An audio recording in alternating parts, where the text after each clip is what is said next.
In this video, I'm going to show you how to change your IBAN number on Revolut.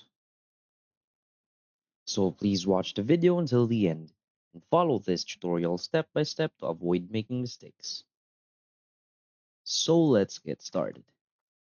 So the first thing you want to do is to open your Revolut app.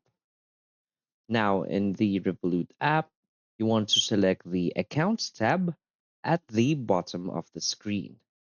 Now you will be redirected to your account page. Now simply click on Billing on the list of account sections. Now you want to scroll down to the bottom of the page and tap Change Address. Now enter the details of your new address and tap Next. Now enter your IBAN and account number. So by doing all of those steps, that is how to change your IBAN number on Revolut. So if you find this video helpful, please hit like and subscribe. Thanks.